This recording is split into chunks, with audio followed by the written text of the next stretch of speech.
Welcome everyone. This is our second webinar for the fourth season of the Latin American webinars. Today we have Philip Tanedo from University of California at Riverside. Philip is professor there, and he was previously postdoc at Irvine, and he is a PhD from University of Cornell University. And well, Philip, today we will talk about a very hot topic in physics right now. It is the fifth force, possibly we found. And well, it's better if Philip talk in deep about that. Okay, welcome Philip, and well, go ahead. Great, thank you very much, Germán. All right, so now let me share screen, and then we'll go to full page. Okay, so thank you very much for having me. I've been a follower of Latin American webinars since the very beginning, so it's an honor and a pleasure to be here. So I'll be talking about work with colleagues at UC Irvine. And actually, before jumping in, let me just give the quick picture. So the quick picture is if you go back 8 months ago, so in January of 2016, actually it's December of 2015, this paper was put out on Physics Review Letters. And one of the big claims in the paper was this 6.8 sigma deviation from expected behavior. And the expected behavior was in a particular nuclear transition of a particular nucleus, Beryllium-8. And you can see in the title here that they said that this is a possible indication of a light neutral boson. So this is what some people are calling a fifth force. So if you think back 8 months ago, there's perhaps a lot of people were thinking about 750 GeV, so maybe this is something which slipped under the radar. The other thing is that this is coming from the nuclear experiment community. So this showed up on nuclear EX. And this is something where I think a lot of particle physicists weren't quite checking. So let me just give references. So the main paper explaining the experimental result is this first one here by Krasnohorke et al. So this is from the group at the Atomki nuclear laboratory in Hungary. And so it's this paper, observation of anomalous internal pair conversion in Beryllium-8. If you're really going to dig into this, though, it's also very important to look at the second paper by the same group. And this is the instrumentation paper that really explains what it was that the experiment did, how it was set up, what the calibration was. So the two really go together. And here's a photograph of the Krasnohorke group. The work that I'll really be presenting is mostly from this first paper here from our theory collaboration. So this is a group of phenomenologists. We were all at UC Irvine this past year. Susan Gardner was on sabbatical from Kentucky, and I'm now at Riverside.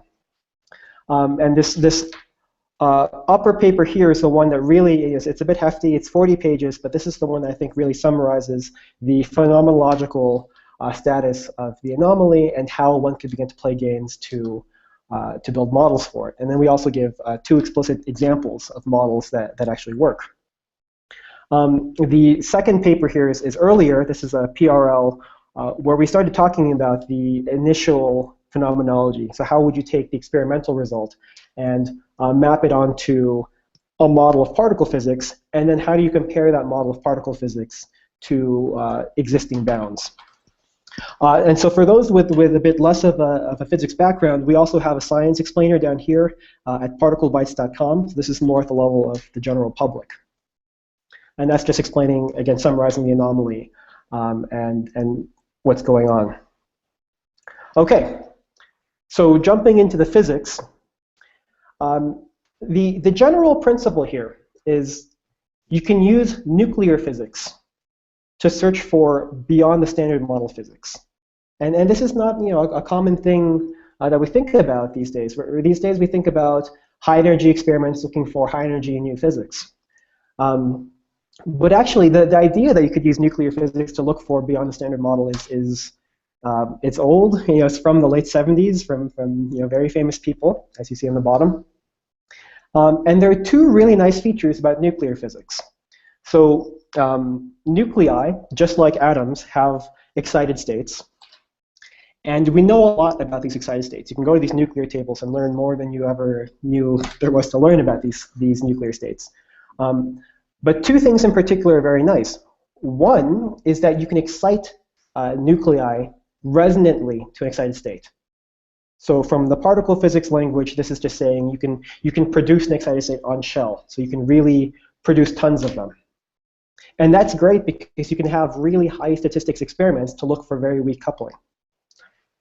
The other thing which is very nice is that one of the things that we know about a lot of these excited states are the transitions.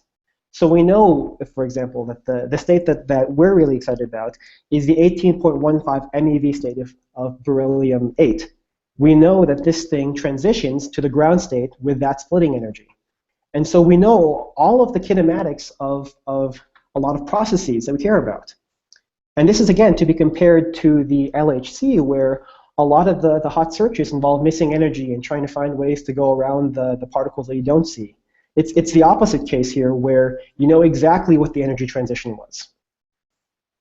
So more specifically, the excited nuclei, so excited nuclei can decay in many ways. Sometimes it just falls apart into a different nucleus. A smaller amount of the time, you have electromagnetic transitions, where you decay into a photon, like a gamma ray that you can detect. And an even smaller amount of the time, you can de-excite by an off-shell photon. So this off-shell photon is called internal pair creation, because the off-shell photon turns into an E plus E minus pair. And the properties of this E plus E minus pair, one, are in part fixed by the kinematics, right? Once you know what the transition energy is, you know what the energy of the E plus E minus is. But the opening angle, for example, tells you about what this internal particle was. So if you go back 40 years, this is what people were thinking about.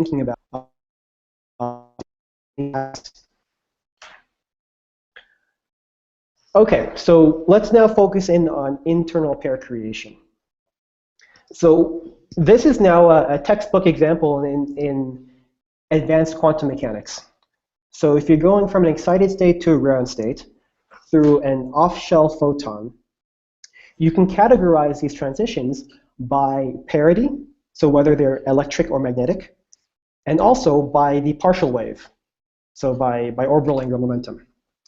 And the important thing, and so this is something that students can do as a long homework assignment, you can map out what you expect from ordinary electrodynamics.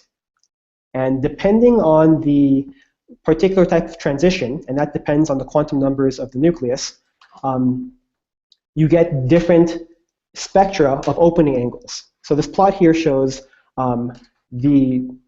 let's say, the relative frequency at which you measure the electrons at a given opening angle, shown on the horizontal axis. E0, for example, means it's an electric transition that is S wave. E1 is electric, that's P wave. M1, which is something we care about, is magnetic and P wave. The most important thing to take from this plot is that all of these processes that are from ordinary QED are smooth, and they're monotonically decreasing. So any combination of these guys, you also expect to be smooth and decreasing. And this will become important later on when we talk about backgrounds. So these guys are the backgrounds to a search for new physics. OK, now let's introduce the player. So the main player here is Beryllium-8. So Beryllium-8 is it's a particular nucleus with a particular proton and neutron content, 4 and a 4. And it has many excited states. So some of the excited states are shown here as horizontal lines. The ground state's on the bottom. And the two that we care, well, the one that we care about the most is the red one. This is the 18.15 MeV state. What I've indicated here is that it decays to the ground state through an M1 transition.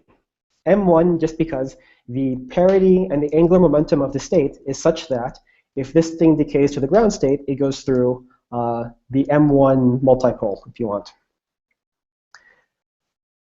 There's another related state, which is nearby. It's this 17.6 MeV state, which I've shown in blue. So it's close in mass, and it also transitions through an M1 transition. So these look very similar, except for the fact that there's this 1 here. And that 1 means that this lighter state is an isospin triplet. So isospin is a symmetry that separates protons from neutrons, the lighter state is different from this isospin with respect to isospin. I'll remark later that isospin is actually a red herring. And in fact, the fact that this thing can decay from an isospin triplet to an isospin singlet actually tells you that isospin is not a good symmetry, which we know is not a good symmetry. So this will come up later on, so I just want to introduce these two excited states to you. All right, now let me give you a little bit of prehistory. So if we go back to 1996, back to the Atlanta Olympics, there was another paper which came out way back then that claimed an excess in beryllium 17.6. So this is the blue state, not the red state, the blue excited state. And what they did was they looked at the spectrum of opening angles for this decay of the excited state to the ground state, and they found that it didn't quite match their background prediction.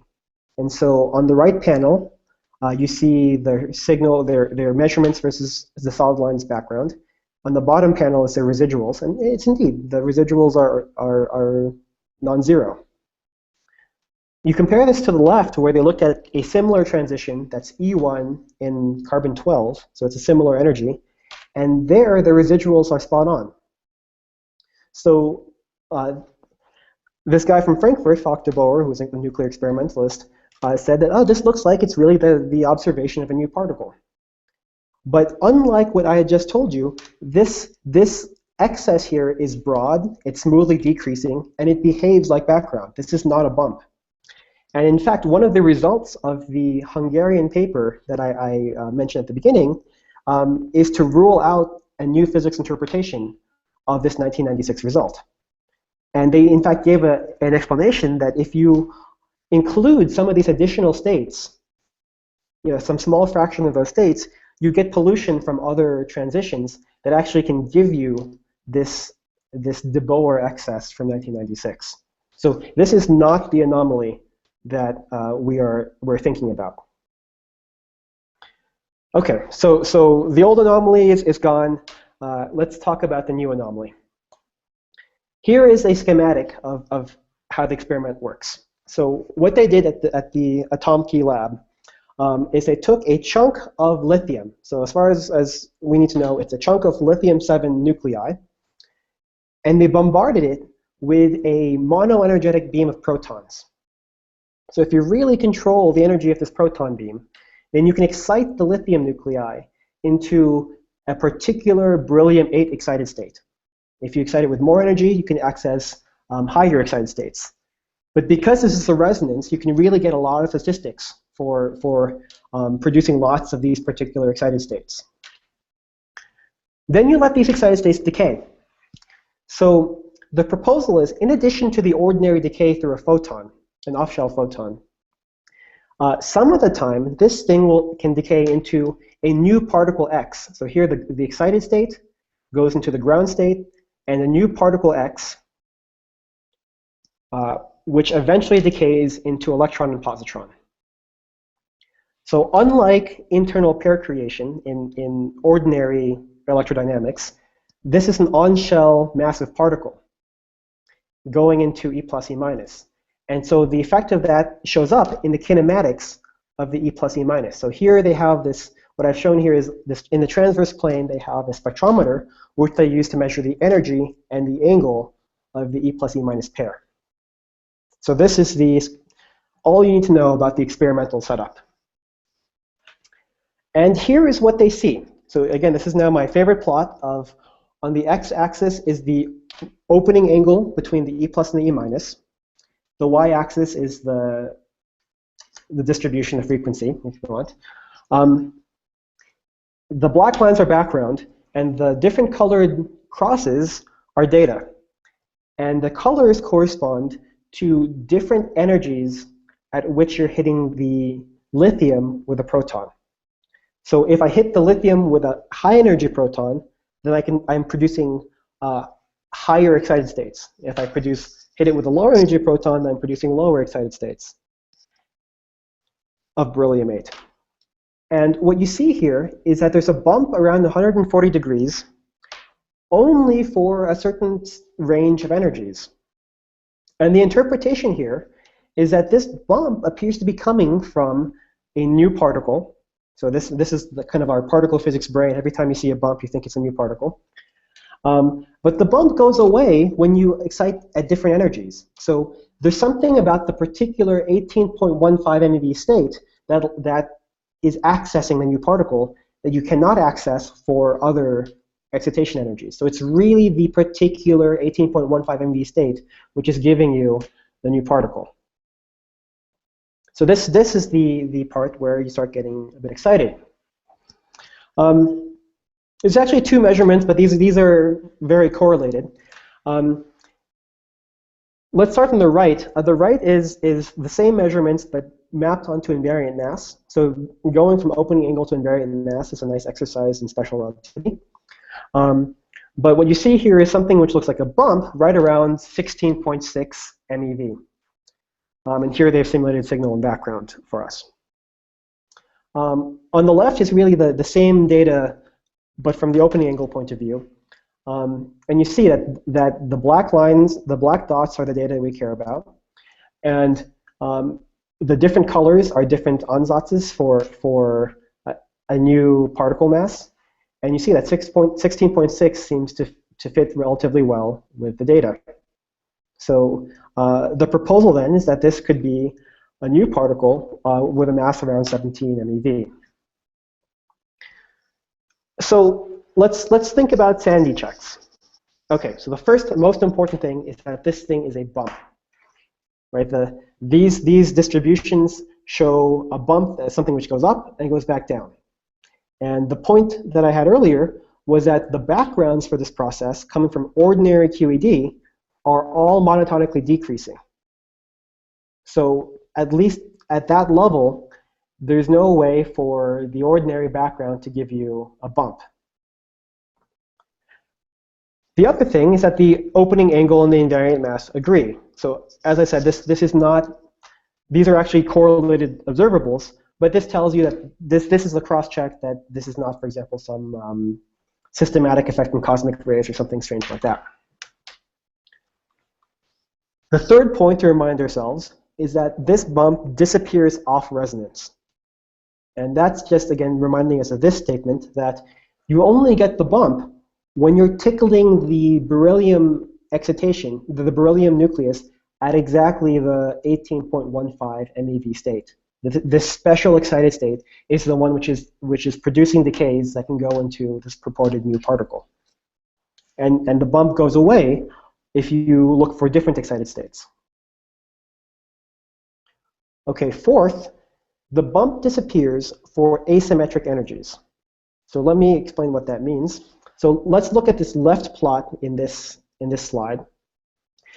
If you really had a 16.6 MeV new particle being produced from an 18.15 transition from the excited to the ground state, this 16.6 MeV new particle is non-relativistic.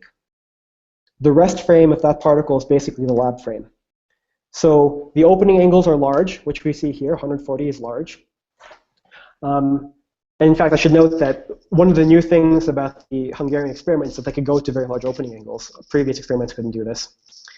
And the other result of the new particle being non-relativistic is that the energies of the E plus E minus coming from its decay are relatively symmetric because you're basically in the same frame. And so the black dots on this left plot are selected with some cut on symmetric energies. So the black dots are the ones that show the bump. The complementary set of data are these white dots that have been scaled down. These white dots are E plus and E minuses that have very asymmetric energy. So maybe the electron is very energetic, but the positron is not. Those cases you don't expect to come from a non-relativistic new particle because those things, the rest frame of the two particles is boosted. And so indeed, you don't really see a bump in the asymmetric case. So that's at least a consistency check with the new particle interpretation. OK, so finally, number 5 is kind of a sanity check. You could ask, OK, there are tons of nuclei out there and tons of excited states for each nucleus. How is it that this beryllium-8 18.15 MeV state, how is that so special that this is the only one that is seeing evidence for a new particle? And this is actually consistent. Beryllium-8 18.15 turns out to be the largest transition where we could make this measurement and calibrate against the gamma transition. Meaning to say, this is actually the system where you can look for the largest transition. It's the only place you'd be able to look for a 17 MeV particle. That sounds surprising. But if you take some much bigger nucleus, if you take your favorite nucleus, xenon, or take some excited state of xenon, the excited state, so for very large energies, large nuclei, the splitting energies are very small. And for other nuclei, it's a really high excited states, you don't go directly to the ground state, you go into a cascade of lower excited states. So this splitting between the beryllium-8 18.15 excited state and the beryllium-8 ground state is actually fairly unique for being a large splitting where you can look for these sorts of things. So these are all at least consistency checks with a new particle interpretation. So OK, this is now this is me giving the optimistic look that this is really something to be considered. Let me now go to the phenomenological side and start by being pessimistic. So let me talk about what this thing cannot be. So one thing that is highly unlikely to be is a scalar particle, so something like a dark Higgs. And the reason is actually fairly simple. This is just our favorite selection laws from quantum mechanics. So this 18.15 state is spin 1. It has angular momentum. It's parity even. And the ground state is spin 0 and parity even. So in order to conserve angular momentum, if the new particle were a scalar, you need to have orbital angular momentum 1, which means the parity picks up a minus sign from the orbital angular momentum. And because the other guys are parity plus, the net parity for the system is odd, for this transition is odd. So this decay is forbidden in the limit of parity conservation, which is a fairly good symmetry at low energies. So it's unlikely to be a spin 0 particle. It is also unlikely to be a parity odd spin 0 particle, an axion-like particle. The reason for this comes from the pseudoscalar to photon-photon decay, which you generically get from loops of standard model particles. And this range is ruled out. So this is a dimensional full coupling. This range is ruled out from searches for axion-like particles. And in fact, this mass range goes all the way down to like 1 over the Planck scale. So this is also very difficult to do. Though Germán actually just let me know this morning that there's a recent paper proposing a pseudoscalar new particle. OK, so if it's not spin 0, and you're saying that you have a light weakly coupled particle around 20 MeV, maybe it's spin 1, and now we have a favorite candidate, the dark photon. So some new gauge boson that kinetically mixes with the photon so that all of its couplings are proportional to electric charge. And so we go to one of these exclusion plots. So on the x-axis is the mass of the dark photon. The y-axis is the extent to which it mixes with the ordinary photon.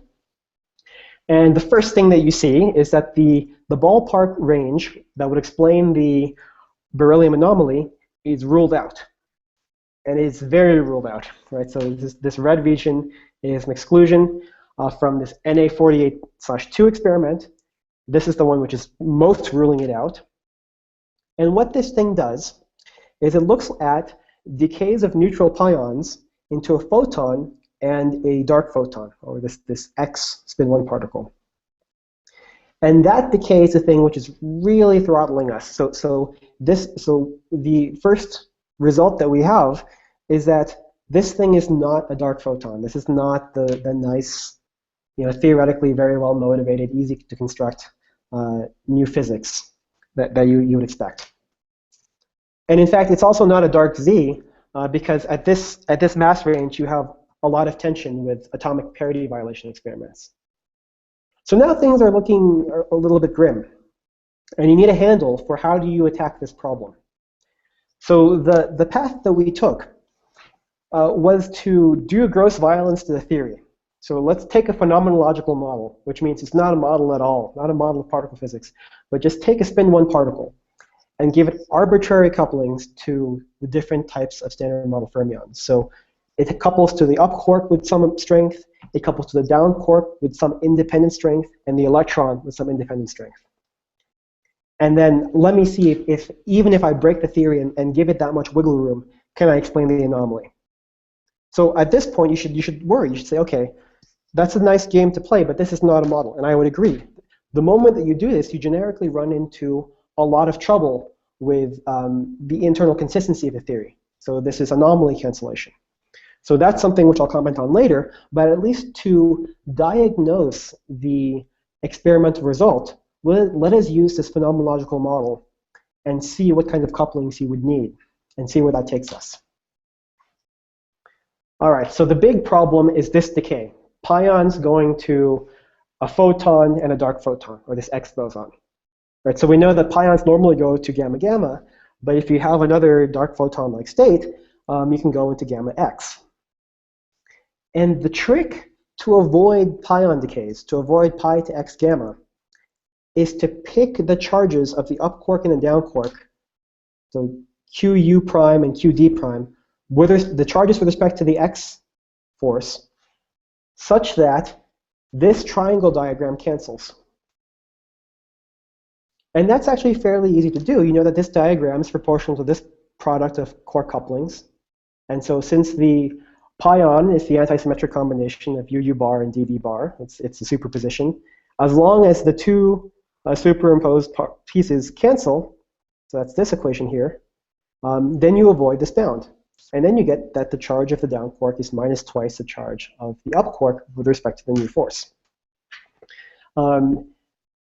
If you think about this, you'll quickly note that this means that the neutron has a charge, but the proton does not. So this is where this funny word protophobia comes from. If the X boson does not talk to protons, then the pion cannot decay into it. As a little side note, on the right half, there's a very subtle way of thinking about this, where you can think about an effective theory where all you have are pions, protons, and neutrons. And in this case, the thing running in the loop is a proton, because only the proton talks to the photon.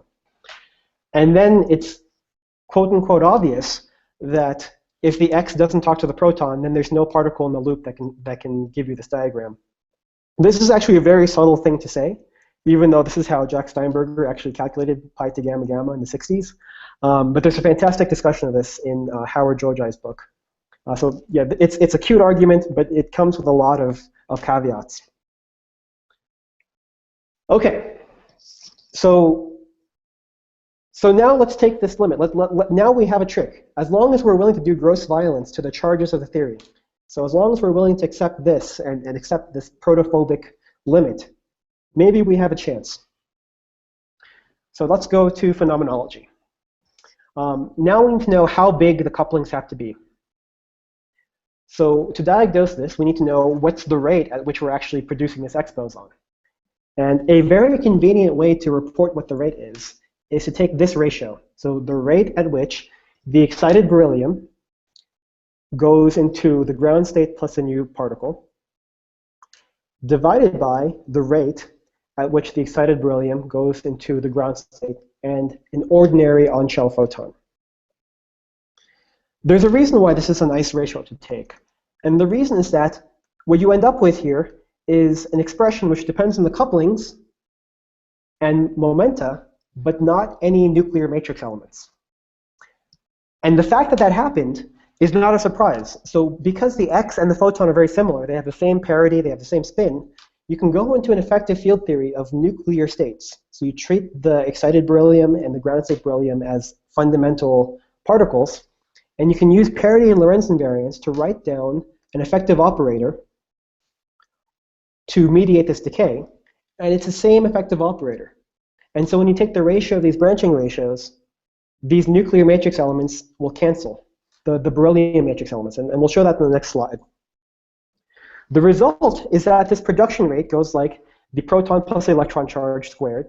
We're taking the limit where the proton charge is small, times the ratio of through momenta. So what's important about the ratio of through momenta is that the more massive X is, the smaller the numerator is. So this thing is actually phase space suppressed by momentum cubed. That'll be important later. And here is a target value that's being reported by the Hungarian experiment. So let's run with that. Let's now talk about understanding this ratio. Why is it that these nuclear matrix elements cancel? And it makes, as a particle physicist, that makes our lives really, really easy because we don't have to worry about nuclear physics that's hard. Okay, so this is a bit of a technical slide, but let's walk through it. This Jn mu is the current to which the X boson couples. So whatever is here, this is what the X boson is talking to. And what I've written down here is that it talks with some charge to protons. So here's the proton current. And this is how strong it couples to protons. And here is the neutron current in red. And this epsilon n is how strongly it couples to neutrons. Now, that's nice if you're thinking about electric charge, but it's actually more useful to go into an isospin basis. So let me rewrite the proton and the neutron current in terms of the isosinglet and the isovector nucleon currents. So here, capital N is just the proton-neutron doublet. And so this thing is like the proton plus the neutron current, and the isovector is the proton minus the neutron currents, which is all I've done here in the next line. Okay, so you have some linear combination of isosinglet and isovector currents. And let's take the approximation where isospin is conserved. This is a bad approximation, it turns out, but it's illustrative. In that case, because the beryllium excited state and the beryllium nuclei are isosinglets, then the isotriplet matrix element cancels. It's 0, which means in this matrix element, which shows up in the decay rate, I can forget about this yellow piece, I can forget about this yellow piece, and just look at the green pieces. And then we're done. Then we say the nuclear matrix element of the thing that the X boson couples to, this current, is proportional to couplings times this green hadronic matrix element that I don't know how to calculate. However, the exact same thing is true of the electric current. The photon also couples to something proportional to this exact same nuclear matrix element. And so when I take the ratio here, these two nuclear matrix elements cancel. And that actually makes life much, much, much easier. So one thing which is difficult with different spins is to actually make a prediction for what the coupling is. So this slide here, we have a very clean equation that relates the couplings to a number that is measured. Now, this approximation had to do with isospin conservation. It turns out to be, for the purposes of talking about nuclear matrix elements, this turns out to be pretty close. But so in our paper, we go into the details for isospin violation. But there is one qualitative thing about isospin violation that I want to point out. Because isospin is violated, the 17.64 state can also decay through an M1 transition to the ground state. So remember, the red excited state is the one that we care about that has an anomaly. The blue excited state does not. But there's nothing prohibiting the blue state from also doing the same thing. And if the blue state has this mass, why haven't we seen anything? And this is now one of the warts of the problem, one of the ugly things. Now the thing that you have to appeal to is this phase space suppression, because the lower your mass is, the closer the lower your mass splitting is between the X particle and the progenitor particle, the smaller this phase space suppression is. And because it's cubed, this suppression can be very different. So an X particle produced from an 18.15 state has a much smaller suppression here than an X particle produced from a 17.64 state. So that is one of the caveats for model building here. You have to figure out why the 17.64 state does not give you any anomaly. Okay, so now the top line we understand. The top line now just gives us an equation for how to determine what our target coupling is. On the bottom, I'm also saying that you have a bound, a lower bound, on the coupling of the X particle to electrons. And this is just simply because you want the electron to decay inside this apparatus. Otherwise, you would never have seen anything. So this turns out to be around 10 to the minus 5.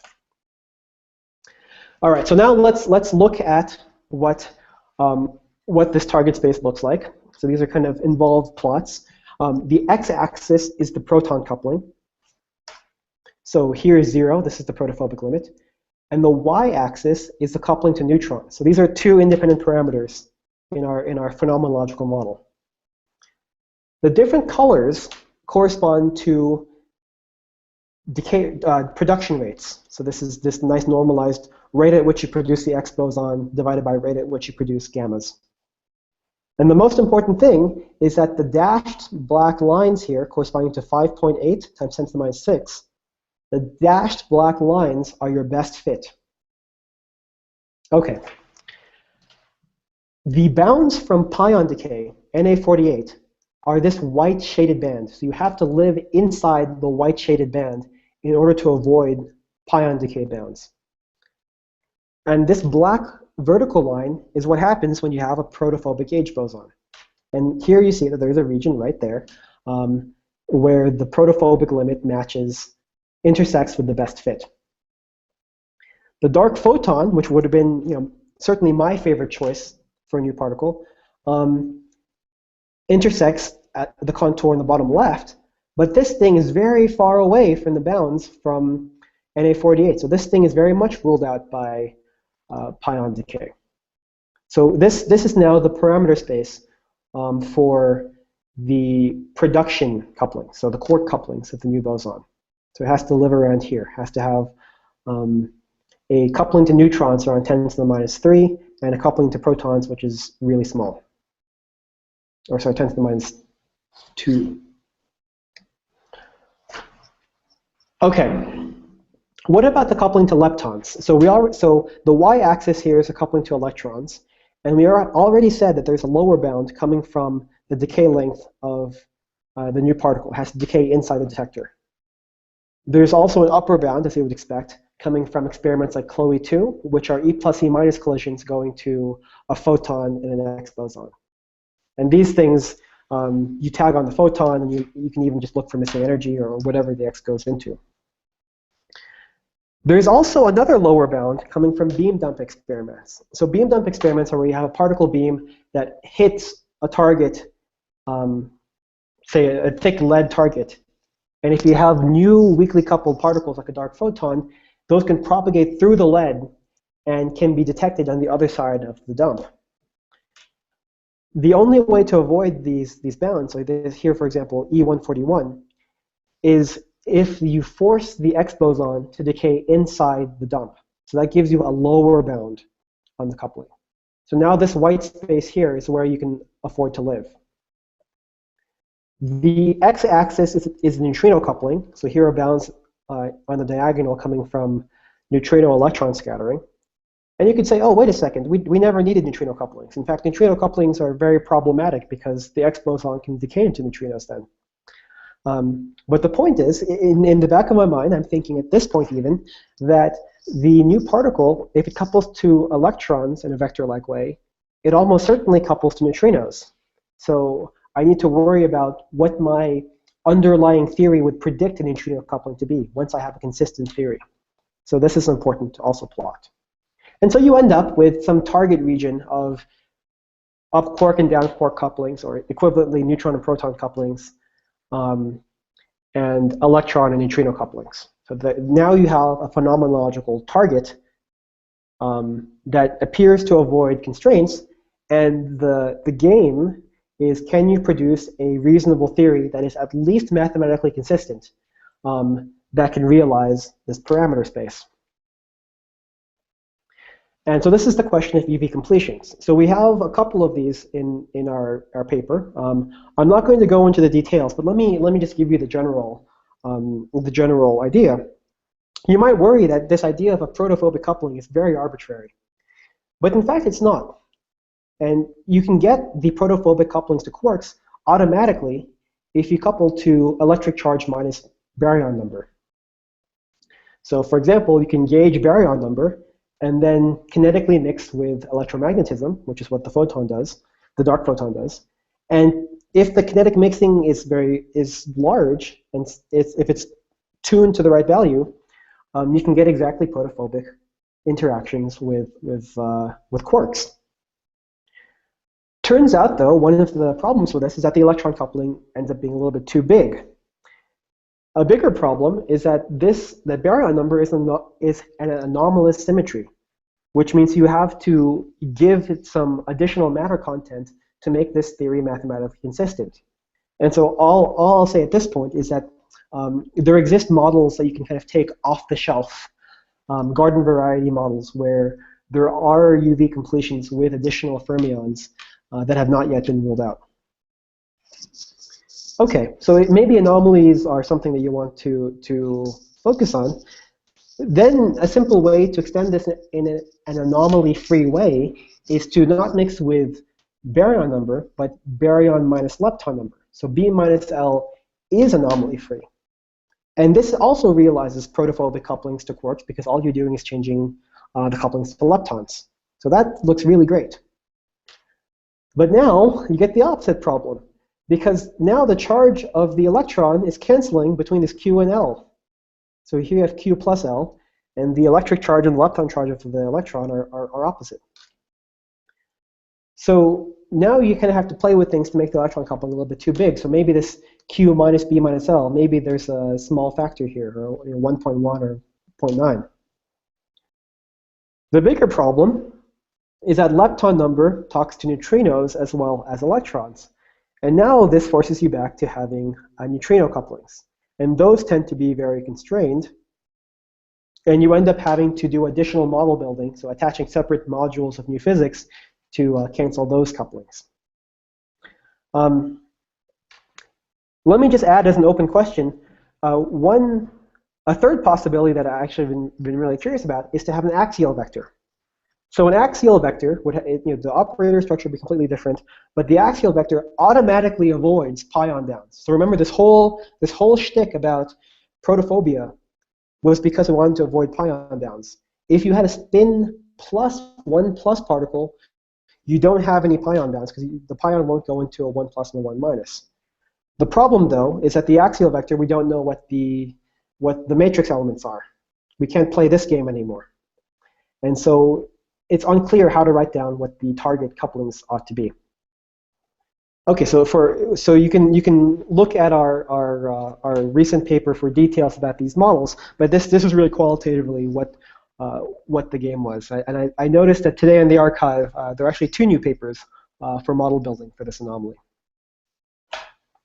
All right, so what is the next step? So really the most important and the most critical next step is independent verification or ruling out of this anomaly. So what would be really great is if you could really just redo the same experiment independently. So for example, I think the nuclear groups in Triumph and maybe at the Berkeley lab are actually set up where it would not be too expensive to redo this type of experiment.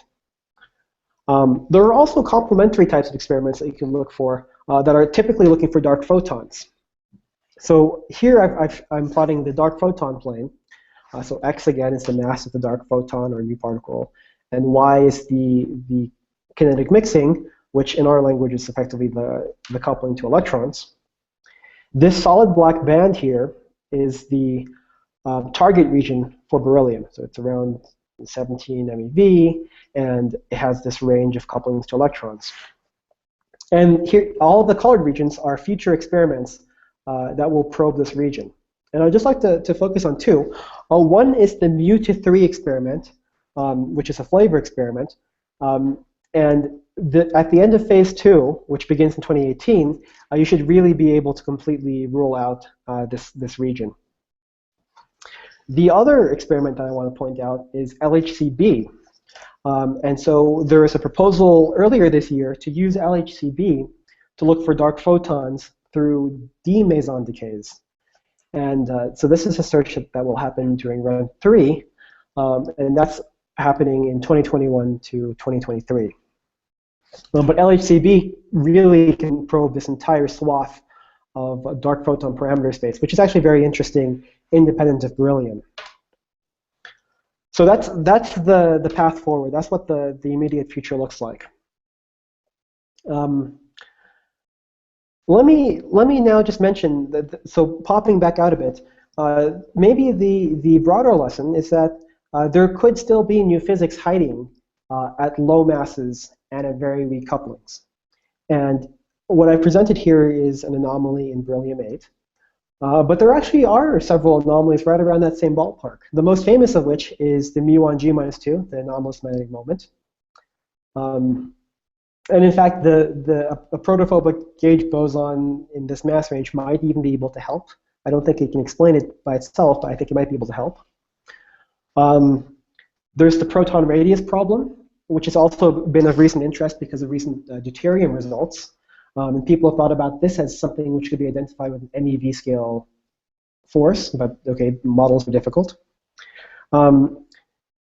Generically, 20 MeV particles are really interesting to dark matter, the dark matter community, because if such a particle had very strong interactions, well, large interactions, let's say, with dark matter, then you can solve a lot of small-scale structure anomalies. So this is something which is actually very, very curious. But again, taking the simplest model that we have and applying it to dark matter, you end up with conflicts with direct detection.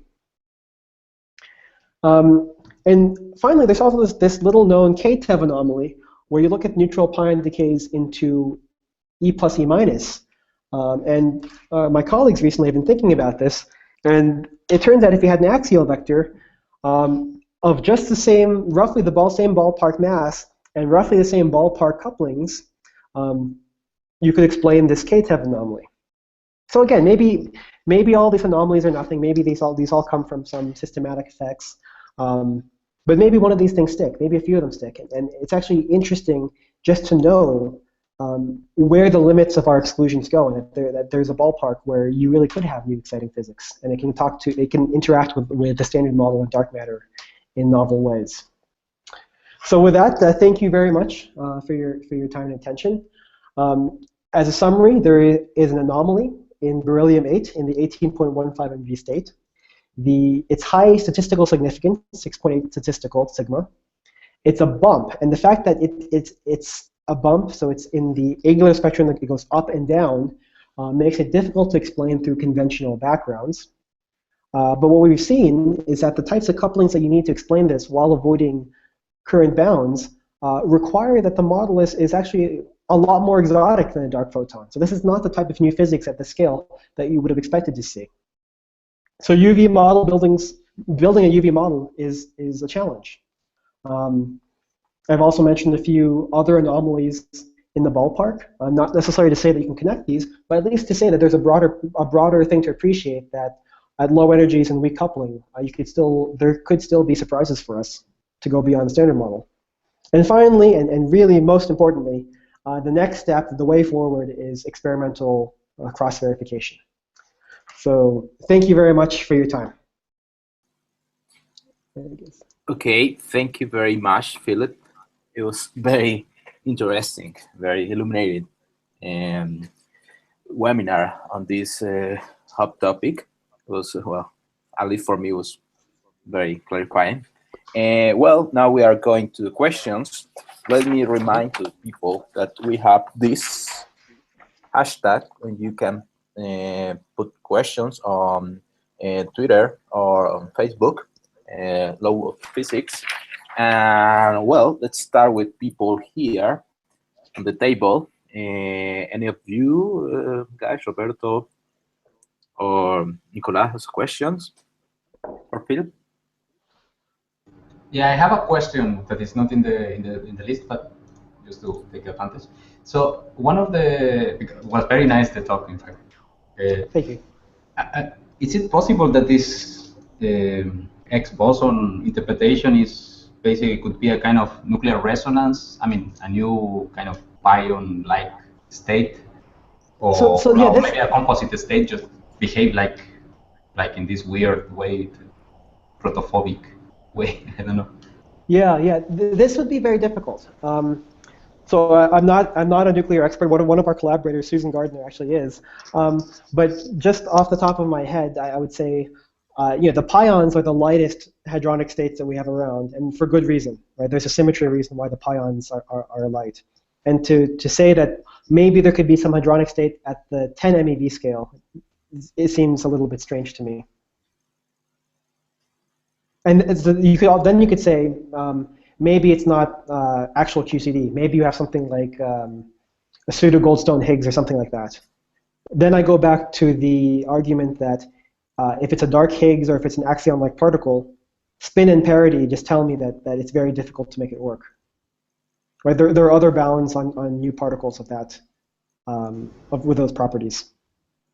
No, yeah. In fact, no. But in any case, if it is a weird composite state or whatever, is anyway it would be indication of new physics. Yes, yeah. From new physics like particle physics or nuclear physics, something that is what not expected. That's right. Yeah. That's right. Yeah, I don't know. I have more questions, but I don't know if maybe other people want to ask first, just to make a round of people before. Well, maybe have a small question. Something that about this possibility of having a scalar. Mm-hmm. So it made this possibility very fast at the very beginning, but there are this new paper on where they say that it could be a pseudo-scalar. So could you please repeat the argument? Why is yes. for the parity conservation? Yes. Okay. So should I? I can even go back to the slide. Maybe that's the easiest. Okay. So, sorry. Now I go to the screen share. Desktop. Okay. So here I say it's not a dark Higgs. So by this I really mean it's not a parity even scalar. And the reason for this is that the excited state, this 18.15 state, is spin 1. And so if I'm decaying into a scalar and a scalar ground state, the angular momentum of the final state is 1. Okay, so the parity of the final state has to be even because parity of the initial state is even. But when I do the calculation for the parity, it's minus coming from the P wave, and then plus from the ground state beryllium, and then plus from the assumption for the dark Higgs. So this decay would violate parity if it's a scalar, spin 0 plus. And okay, so parity is actually violated, but then the violation occurs at the electroweak scale. So we would think is very suppressed. So maybe there are ways around that, but that's the initial argument. For the pseudoscalar, it's phenomenological. Now I say that here's, if I have a Goldstone or if I have something that is parity, spin 0 parity odd, it's all going to look like this axion-like particle. And very generically, I'm going to have a loop of standard model particles that can go into gamma gamma. Right? That's even independent of anomalies. The word axion doesn't even have to mean anything, just pseudoscalar. I can draw a triangle diagram, and I can have an effective gamma gamma coupling. And phenomenologically, this gamma-gamma coupling for a 20 MeV state is ruled out for a large range of couplings. And again, so completely naively, I would say that you can avoid that, but that would come from incredible tuning of what's running in that triangle diagram. That being said, I haven't read the papers that came out recently, so they might have some clever things that they do. Okay, I think we should go to the question of the Q&A system. Sorry, there's a question here. Okay. So thank you for the talk, Philip. It was very nice. I was asking, I would like to ask about the mu to 3e. What assumption are you doing for mu to 3? Because you have to say something about the flavor structure or something. Okay, yeah, so good. So everything that I've said, I've kind of assumed flavor universality. But it's not something that I've dug too deeply in. So if you want to play with the flavor structure, how much can you get away with? That I have not thought too carefully about. I see. So then the new particle, what does it couple to then? It couples through a loop with W's? I don't understand where. So yeah, I think that this would just be radiated from an electron. Oh, I see. Or possibly even the muon. It's tree level, yeah. It's not so there's a flavor change. The mu decays through a flavor changing interaction, but the new particle doesn't touch that flavor change. I see. Okay, I got it. Okay, fantastic. Yeah. Thanks. Okay, well, then in Q&A we have a question by Nicolás Rojas. He is asking, well, if this new gauge boson X interact with electrons, why have those particles been almost unnoticed in collider experiments? Good question. Yeah, the coupling is just way too small. So I think probably I didn't emphasize this. You know, whenever we're talking about new physics at the MeV scale or at very light scales, that's exactly the correct question to ask. If you talk about dark photons or axions, why have we not seen this at colliders? You know, MeV scale, we're already at 10 TeV. But for these things, the couplings are very small. So we were talking about 10 to the minus 3 couplings. And it's actually, at some point when you go to very high energies, it's actually very hard to look for light new physics. Okay. Well, we have another question, well, by Roberto. It is possible to say something on the total decay width. In principle, one could expect that the X boson could decay to neutrinos. Yes. Okay, so good. So that's exactly a problem. So there's a problem two ways. If you can talk to neutrinos, one, you have a whole set of bounds from neutrino electron scattering. Okay, so then you have to make sure your couplings aren't too big. But the second problem, as you pointed out, is that if you couple to neutrinos at all, neutrinos are light, and so you can decay into 2 neutrinos, and you can decay into all 3 flavors, let's say. And then your branching ratio to electrons is actually small. So producing the X boson, more than 2/3 of the time, it's going to go into neutrinos. Then your rate for producing it, for seeing this in the Hungarian experiment, goes down. So then you have to increase your quark coupling so you produce more of the X boson so you can see the same number of electrons. And then that pushes you deeper into the region where you're excluded from other experiments. But you're right. The moment, if you actually find the model that you're attached to, and you have a non-zero neutrino coupling, you have to redo the analysis and see what the new revised couplings are and see how bad it gets. Okay, we have another question by Nicolas. What about other nuclei? Yeah, this is actually rather subtle. Yeah, good. You could say that, okay, it's a 17 MeV boson. Just find the nucleus where you have a 20 MeV MeV splitting, and then just look for that thing. And it turns out this is actually really hard.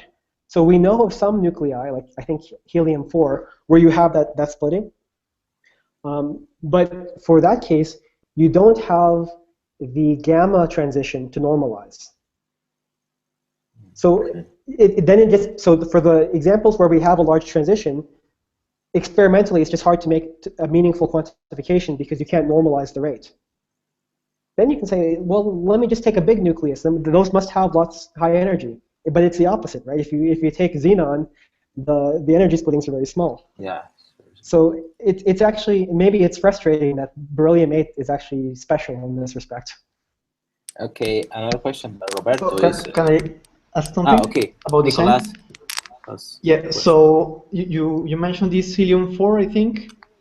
Mm-hmm. But okay, even if you cannot normalize with the gamma normal, you can still have a bump, right?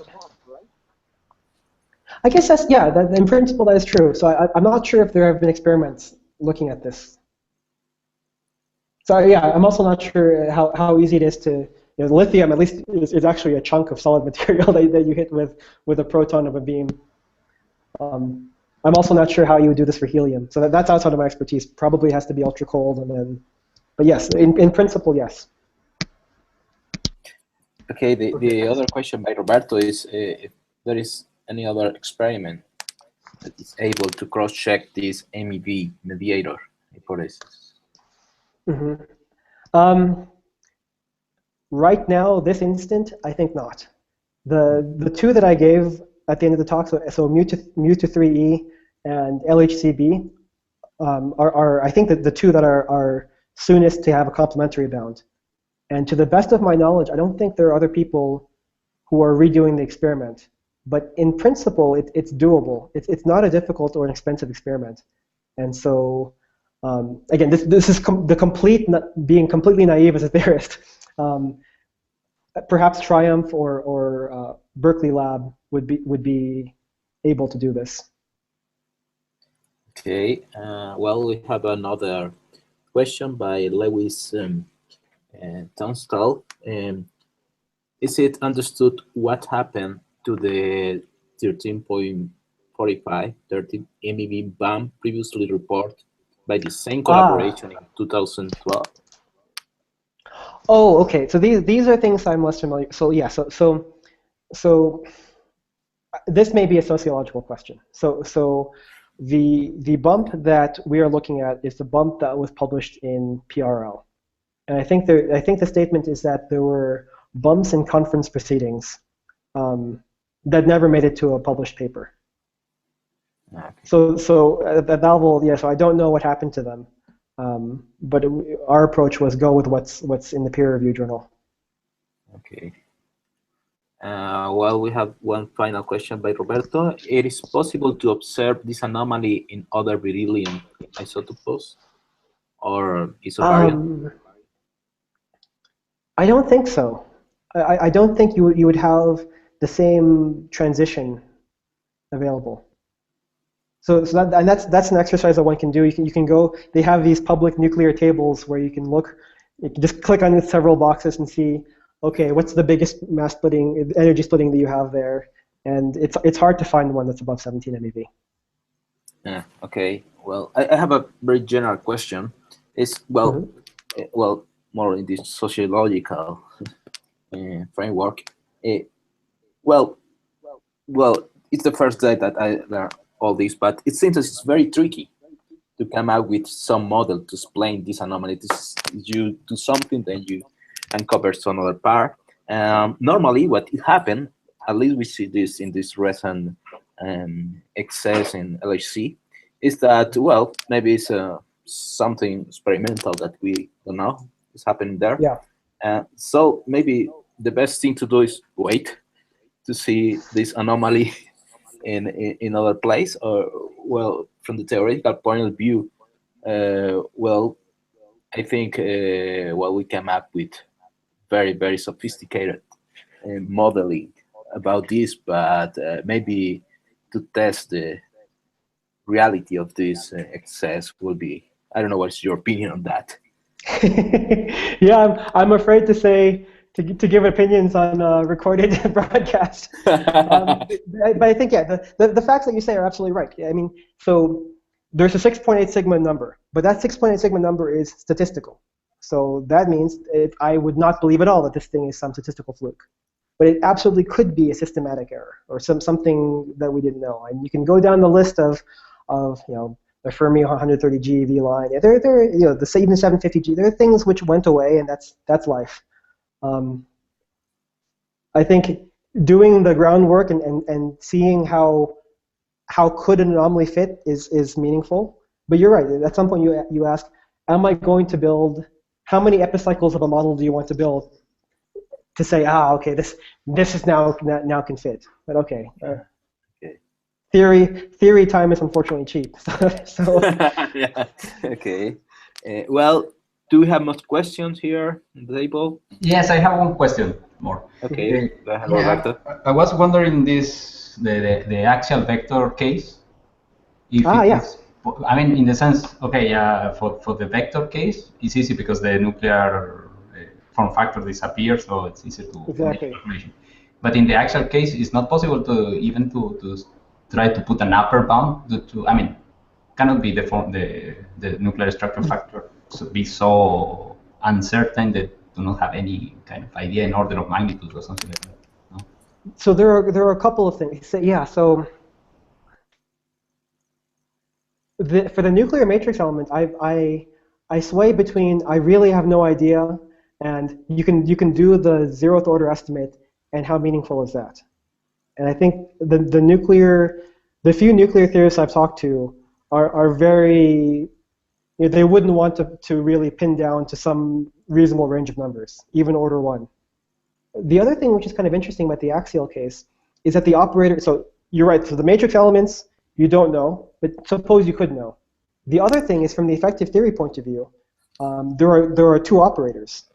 So for the ordinary spin 1 minus, we said, it's the same operator as a dark photon, as the ordinary photon, which is nice. You almost expect that. But naively, there's no reason it had to be so, because this new particle is massive, so the gauge symmetry is broken. Maybe there's some gauge breaking operator. And it turns out that a leading order that doesn't show up for the spin 1 minus. But for the axial, the leading order operators include a kind of a gauge invariant piece and a gauge breaking piece.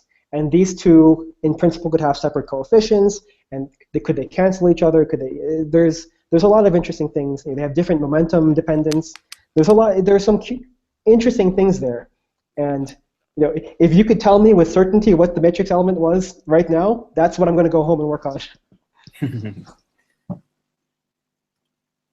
Okay. Well, thank you very much, Philip. It was very nice webinar. I think we learned a lot about this, or at least I did. And well, what's next? In 2 weeks, we have Mattia from NASA. He will be talking, I think, about gamma rays, anisotropies, and dark matter, and many other stuff. And please let me remind you again, if you have comments, please, our hashtag. I think we are done for today. Well, let's see you in 2 weeks, I hope. Okay, thank you very much. Thank you, everyone. Bye-bye.